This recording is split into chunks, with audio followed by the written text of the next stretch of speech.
I could have sworn I saw her standing by the road, but that stretch of highway hadn't seen a soul for miles.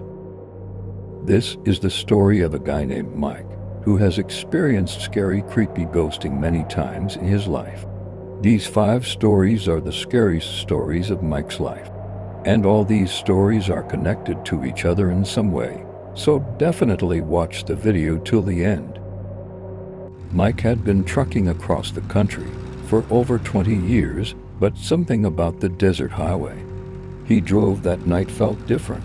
The long, empty road stretched out before him, the hum of his engine the only sound keeping him company. The CB radio crackled with static. No other drivers seemed to be nearby. He hadn't seen another truck or car in hours. The woman appeared out of nowhere, standing on the side of the road, barely visible in his headlights. She wore an old-fashioned white dress, the kind you'd see in movies from decades ago.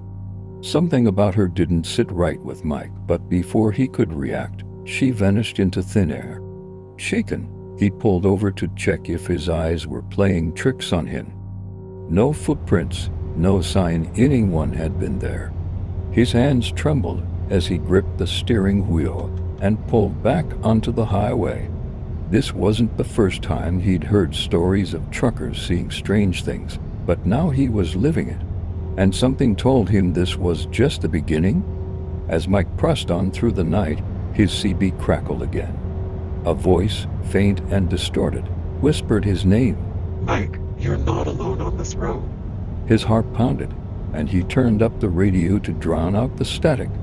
But no matter how loud he played the music, the voice kept whispering. We're watching you. After the incident on the highway, Mike avoided that route, but his job led him back through the same region weeks later. This time, he saw a sign for a rest stop up ahead. His eyes were heavy from driving all night, and the thought of a quick break was tempting. But something gnawed at his gut. The rest stop didn't appear on his GPS.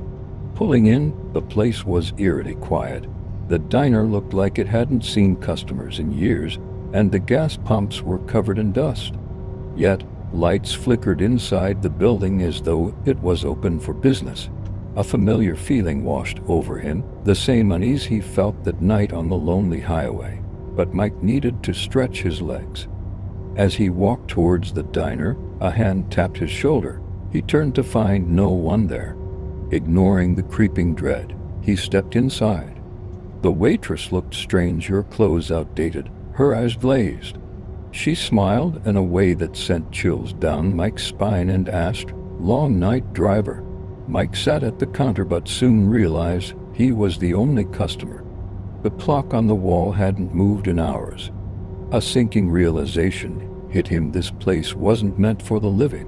As he bolted back to his truck, the waitress's voice echoed behind him. "You'll be back, Mike? They all come back." Mike couldn't shake the feeling that something was stalking him ever since the rest stop. He had started hearing stories from other truckers about drivers disappearing in the night, about strange towns that appeared and vanished off the map.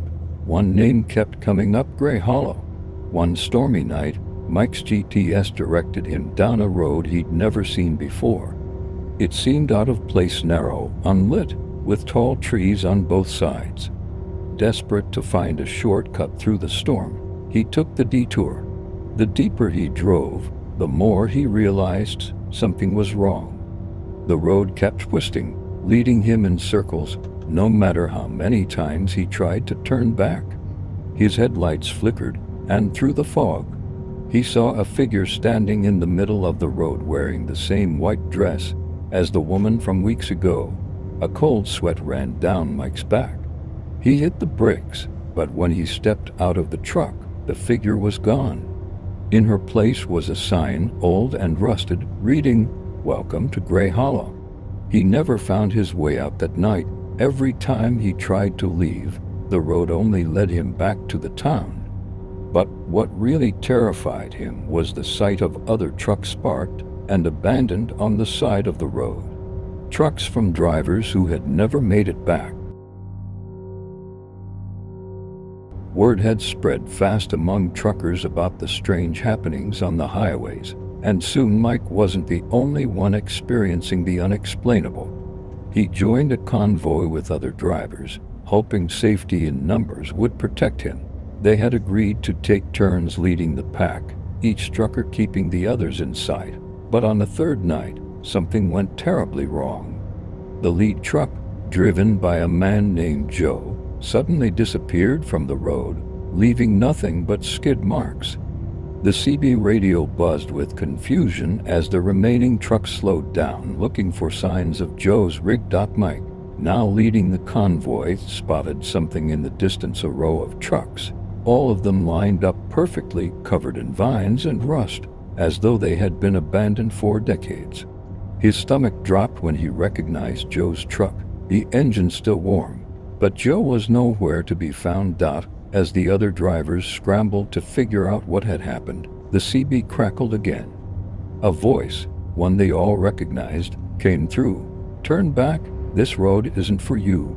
It was Joe's voice, but Joe wasn't driving anymore. Mike had heard enough. He was done with trucking. The strange encounters, the ghostly figures, the endless nightmares. It was time to retire. He planned one final haul, determined to get through it without incident, but fate had other plans. As he neared the end of his route, familiar landmarks appeared: the diner, the twisted road, and finally, Gray Hollow.